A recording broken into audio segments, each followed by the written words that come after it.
Hello friend, welcome to study कर। स्वागत है आप सभी का स्टडी कर में। उम्मीद करते हैं आप सब बहुत अच्छे होंगे और आपकी पढ़ाई भी बहुत अच्छी चल रही होगी। दोस्तों, हम आप सबके लिए एक बहुत अच्छी खुशखबरी लेकर आए हैं। आज से हम हिंदी का पूरा सिलेबस यहाँ पर कंप्लीट करने वाले हैं। दोस्तों, सबसे पहले हम आपको ये बताएंगे कि हिंदी का सिलेबस क्या है। हिंदी के सिलेबस को समझना इसलिए आवश्यक है क्योंकि अगर हम जब तक आपको ये नहीं पता होगा कि पूरे हिंदी के सिलेबस में हम क्या क्या पढ़ने वाले हैं, क्या क्या पढ़ाया जाएगा, क्या क्या चैप्टर होता है, तब तक आप जो है हिंदी को अच्छे से समझ नहीं सकते। जैसे कोई एक बच्चा अगर एक स्थान से दूसरे स्थान पर जाता है या अपने लक्ष्य को प्राप्त करने के लिए एक गोल बनाता है, उस गोल को प्राप्त करने के लिए एक टाइम टेबल बनाता है, वैसे ही दूसरे स्थान तक जाने के लिए एक जीपीएस की आवश्यकता होती है। कह सकते हैं जो टाइम टेबल बनता है वो भी एक प्रकार से जीपीएस है कि हमको किस तरीके से फॉलो करना है अपने गोल को प्राप्त करने के लिए। उसी तरह किसी भी एग्जाम की प्रिपरेशन अगर आप कर रहे हैं, कोई भी सब्जेक्ट को जब तक आप गोल निर्धारित नहीं करेंगे, आप उसके लक्ष्य की प्राप्ति के लिए एक समय सीमा, समय बिंदु, क्रमबद्ध नहीं बनाएंगे, तब तक आप गोल को नहीं प्राप्त कर सकते हैं। इसी तरह हिंदी को समझने के लिए हमको सबसे पहले ये जानना अत्यंत आवश्यक है कि हिंदी का सिलेबस क्या होने वाला है, क्या क्या हम हिंदी में पढ़ने वाले हैं। इसके साथ ही साथ दोस्तों ये भी जानना अत्यंत आवश्यक है कि हिंदी किस एग्जाम में कितने नंबर से पूछे जाते हैं। अगर हम बात कर लें हिंदी केवीएस की बात करें तो केवीएस में ये 20 नंबर की पूछे जाते हैं।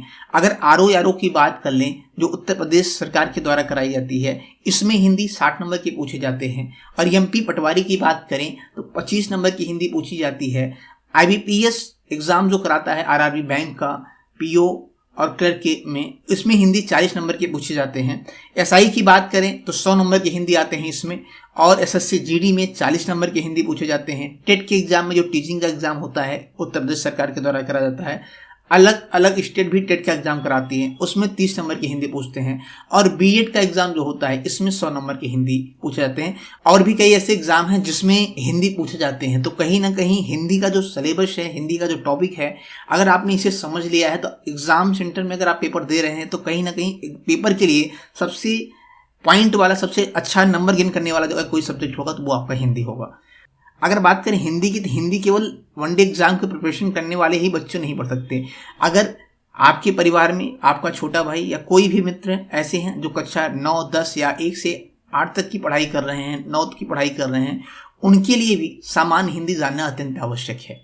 ठीक है, तो अब हम बात कर लेते हैं आज की इस वीडियो लेक्चर में कि हम सबसे पहले कौन सा टॉपिक आपको पढ़ाने वाले हैं। तो पहले अगर हम बात करेंगे, जो टॉपिक रहेगी आपकी पूरी वर्णमाला से लेकर जो है वाक्यांश के स्थान तक हर एक चैप्टर हम कवर करने वाले हैं, जिसमें पहला लेक्चर आपका होने वाला है वर्णमाला का।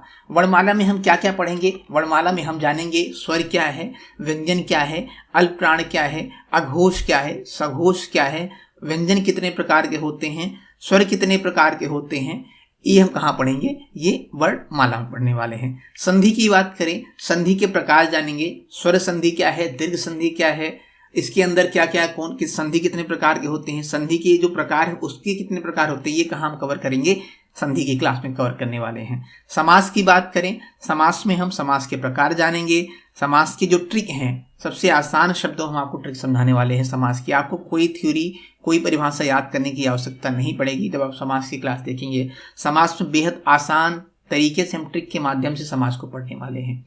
तत्पुरुष समास की बात कर लें, चाहे बहुब्रीहि समास की बात कर लें, द्वंद्व समास की बात कर लें, हम द्विगु समास की बात कर लें, कर्मधारय समास की बात कर लें, अव्ययी भाव समास की बात कर लें, जितने भी समास हैं सबको हम ट्रिक के माध्यम से देखने वाले हैं। समास के बाद जो आपका अगला क्लास होगा वो होगा संज्ञा का। संज्ञा में हम पढ़ेंगे संज्ञा कितने प्रकार की होती हैं, भाववाचक संज्ञा क्या होता है, जातिवाचक संज्ञा क्या होता है, व्यक्तिवाचक संज्ञा क्या होता है, द्रव्यवाचक संज्ञा क्या होता है, समूहवाचक संज्ञा क्या होता है। संज्ञा की ये प्रकार हैं, ये कहाँ पढ़ेंगे हम? संज्ञा की क्लास में। सर्वनाम, इसके बाद जो चैप्टर आएगा आपका सर्वनाम। सर्वनाम में क्या क्या पढ़ने वाले हैं? सर्वनाम में हमें पढ़ेंगे पुरुषवाचक सर्वनाम क्या होता है, निश्चयवाचक सर्वनाम क्या होता है, आपका निजवाचक सर्वनाम क्या होता है, अनिश्चयवाचक सर्वनाम क्या होता है, प्रश्नवाचक सर्वनाम क्या होता है और संबंधवाचक सर्वनाम क्या होता है। इसके बाद अगला लेक्चर आपका रहेगा लिंग का। लिंग में हम समझेंगे स्त्रीलिंग क्या है, पुल्लिंग क्या है, उभयलिंग क्या है। बात हम बड़े कंफ्यूज कब होते हैं एग्जाम सेंटर में, कई ऐसे स्त्रीलिंग, पुल्लिंग और उभयलिंग पूछ लेते हैं कि हम कंफ्यूज हो जाते हैं कि ये लिंग कौन सा लिंग है, उभयलिंग है, स्त्रीलिंग है या पुल्लिंग है। इसे हम बेहद आसान ट्रिक के माध्यम से समझेंगे लिंग वाले चैप्टर में।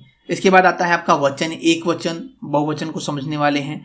इसके बाद आता है कारक। कारक, समास, संधि, जितने भी चैप्टर हैं यहाँ से 2 से 3 नंबर के प्रश्न आपके बनते ही बनते हैं, हिंदी सामान्य व्याकरण में कह सकते हैं। कारक में बात करेंगे, कारक कितने प्रकार के होते हैं, इसमें कर्ता कारक, कर्म कारक, करण कारक, संप्रदान कारक, अपादान कारक, संबंध कारक, अधिकरण कारक, संबोधन कारक, जितने भी कारक होंगे हम वो कहाँ कवर करेंगे, इस कारक की क्लास में कवर करने वाले हैं। इसके बाद आता है आपका विशेषण। विशेषण की बात करें तो विशेषण में कुछ समझने के पहले हमें सबसे पहले संज्ञा और जो है सर्वनाम को समझना अत्यंत आवश्यक है। जब तक हम संज्ञा और सर्वनाम को नहीं समझेंगे तब तक हम विशेषण को नहीं समझ सकते हैं, ये चीज ध्यान दीजिएगा, ठीक है, कि संज्ञा और सर्वनाम को समझने के बाद ही हम विशेषण को अच्छी तरीके से समझ सकते हैं, क्योंकि ये पूर्ण रूप से डिपेंड है किस पे, संज्ञा और सर्वनाम पर। इसके बाद आपका जो लेक्चर होगा वो होगा जो है क्या कहते हैं, क्रिया का। क्रिया में हम क्या पढ़ेंगे, अकर्मक क्रिया क्या है, सकर्मक क्रिया क्या है, प्रणर्थक क्रिया क्या है, इसकी जानकारी हम क्रिया की क्लास में लेने वाले हैं। क्रिया के बाद आपका आएगा काल, जिसमें हम भूतकाल, भविष्यकाल और वर्तमान काल को जानेंगे। इससे जितने भी प्रश्न, कैसे प्रश्न बनते हैं, यहाँ पे ये जानना अत्यंत आवश्यक है कि काल में प्रश्न को समझना है कि किस काल से प्रश्न पूछे जाते हैं, कैसे हम किस ट्रिक के माध्यम से कितने आसान शब्दों में आप समझेंगे, ये चीज़ हम कहाँ डिस्कस करेंगे काल की क्लास में। इसके बाद काल के बाद आपका आएगा वाच्य। वाच्य की बात करें, कर्मवाच्य क्या है, कृतवाच्य क्या है, भाववाच्य क्या है, इसकी जानकारी हमें कहाँ मिलेगी, आपको वाच्य की क्लास में। कहाँ पे, वाच्य की क्लास में हम कृतवाच्य पढ़ेंगे, 3 होते हैं, कौन कौन से, कर्मवाच्य, कृतवाच्य और भाववाच्य, ये हम कहाँ पढ़ेंगे, वाच्य की क्लास में। इसके बाद आता है आपका अव्यय। अव्यय की जो क्लास होने वाली है उसमें हम पढ़ेंगे कालवाचक अव्यय क्या होता है, स्थानवाचक अव्यय क्या होता है, आपसे पूछ ले समुच्चय बोधक अव्यय कौन से हैं, विस्मय बोधक अव्यय कौन से हैं, प्रश्न दिया रहेगा, इसमें आपसे पूछेगा कि इसमें कौन सा अव्यय है, ये हम कहाँ समझने वाले हैं, अव्यय की क्लास में। अव्यय के बाद उपसर्ग और प्रत्यय, यहाँ से भी 2 से 3 नंबर के प्रश्न, कभी कभी एग्जाम में 4 नंबर से भी प्रश्न पूछे जाते हैं। बड़े आसान शब्दों में समझेंगे हम उपसर्ग क्या है और प्रत्यय क्या है, कैसे आप प्रश्नों को देखकर सीधे टिक करेंगे एग्जाम हॉल में या पेपर या कोई मॉक टेस्ट दे रहे हो, कैसे सॉल्व करेंगे उपसर्ग और प्रत्यय को, कहाँ जानेंगे हम, उपसर्ग की क्लास में। उपसर्ग के बाद आता है आपका रस। रस की क्लास में हम समझेंगे कि जो है रस कितने प्रकार के होते हैं, अस्थायी भाव क्या है, विभाव क्या है, अनुभाव क्या है और संचारी भाव क्या है, इसकी जानकारी कहाँ रहेगी आपको, जो है रस की क्लास में। रस के बाद एक बहुत ही महत्वपूर्ण टॉपिक आता है अलंकार, जहां से प्रश्न बनते हैं, बच्चे बड़े कंफ्यूज भी हो जाते हैं कि कौन सा अलंकार है। इसमें सबसे पहले हम जानेंगे कि अलंकार के प्रकार कितने होते हैं। तो अलंकार, शब्दालंकार, अर्थालंकार और उभयालंकार।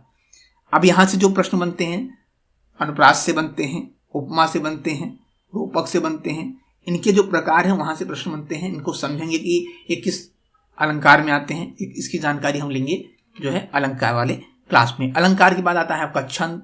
छंद की क्लास में हम पढ़ेंगे जो है छंद के प्रकार, वार्णिक छंद क्या होता है, मात्रिक छंद क्या है, आपका मुक्त छंद क्या है, इसमें ही पूछता है छंद में ही यण क्या है, गति क्या है, यति और विराम क्या है, तुक क्या है और जो है वर्ण मात्रा क्या है, इसकी जानकारी कहाँ लेंगे हम, छंद में। छंद के बाद आता है आपका वर्तनी, शुद्ध वर्तनी, अशुद्ध वर्तनी, इसे हम आपको एमसीक्यू फॉर्मेट में, मॉक टेस्ट के रूप में और जो है थियोरिकल की कुछ जो ट्रिक हैं कैसे समझेंगे, कौन से शब्द होते हैं जिससे वर्तनी की शुद्ध अशुद्धि देखेंगे, ये हम जानकारी लेंगे वर्तनी क्लास में। तद्भव और तस्तम की बात करें तो तस्तम और तद्भव जो है इसमें संस्कृत शब्द कौन से होते हैं और हिंदी शब्द कौन से हैं, कैसे इनको पहचानेंगे, इसकी ट्रिक के साथ हम बात करेंगे तद्भव और तस्तम की। इसके बाद आता है विलोम शब्द। विलोम शब्द के बाद हम बात करेंगे पर्यायवाची की। पर्यायवाची के बाद मुहावरे, मुहावरे को कैसे समझें। मुहावरे के बाद विराम चिन्ह। विराम चिन्ह के बाद आता है आपका हिंदी गद्य और पद्य साहित्य, यानी हिंदी की जो रचनाएं हैं, कौन कृति किसकी है, किस कृति को, किस उपन्यास को कब जो है साहित्य अकादमी पुरस्कार मिला, किस कवि को क्या कहा जाता था, इनके उपनाम क्या हैं, इसकी जानकारी हम कहाँ लेंगे, हिंदी के गद्य और पद्य साहित्य में। इसके बाद आता है हिंदी भाषा का इतिहास, उद्गम कह सकते हैं, ठीक है। हिंदी भाषा का इतिहास पढ़ेंगे। इतिहास के बाद हिंदी भाषा की उपभाषा बोलियां पढ़ेंगे कि किस क्षेत्र की कौन सी बोलियां बोली जाती हैं। आपसे ऑप्शन दिया रहेगा, पूछ लेगा कौन सी भाषा है, कन्नौजी है, मराठी है, गुजराती है, अलग अलग जो है उसमें ऑप्शन दिए रहेंगे। इसके बाद हम पढ़ेंगे अनेक शब्दों के एक शब्द पढ़ेंगे, जो जहाँ से भी प्रश्न एग्जाम में 1 से 2 नंबर के बनते हैं। इसके बाद आपसे पढ़ेंगे लास्ट में वाक्यांशों के साथ पर एक शब्द, कोई वाक्यांशों के स्थान पर एक शब्द दिया रहेगा, उसे हमें करना पड़ेगा। उसके साथ रिक्त स्थान की भी हम कुछ MCQ फॉर्मेट में करेंगे। इसके बाद पूरे संपूर्ण हिंदी की एक मैराथन क्लास रहेगी, जिसमें MCQ फॉर्मेट में रहेगी, जितनी भी क्लासेज हम कराएंगे। और एक चीज़ आपको बता दें, ये जितनी भी क्लासेज होंगी, जितनी भी लेक्चर थ्योरी बेस पे होंगी, सबके लेक्चर के लास्ट में उससे रिलेटेड प्रीवियस ईयर में पूछे गए जो महत्वपूर्ण प्रश्न हैं उसको भी हम डिस्कस करेंगे। हर क्लास के लास्ट में जो है आपसे क्या रहेगा, MCQ फॉर्मेट में जो है इससे रिलेटेड प्रश्न पूछेंगे हम। ठीक है, अब चलिए बात करते हैं कि जो है आपका कौन सा पहला लेक्चर होने वाला है। तो ये पहला लेक्चर आपका होगा वर्णमाला का। वर्णमाला की क्लास में हम आपसे मिलते हैं, तब तक के लिए धन्यवाद। उम्मीद है कि क्लास आपको अच्छी लगी होगी, आप समझ गए होंगे सिलेबस की पूरे हिंदी को। अब मिलते हैं नई क्लास के साथ, तब तक के लिए धन्यवाद। जय हिंद, वंदे मातरम।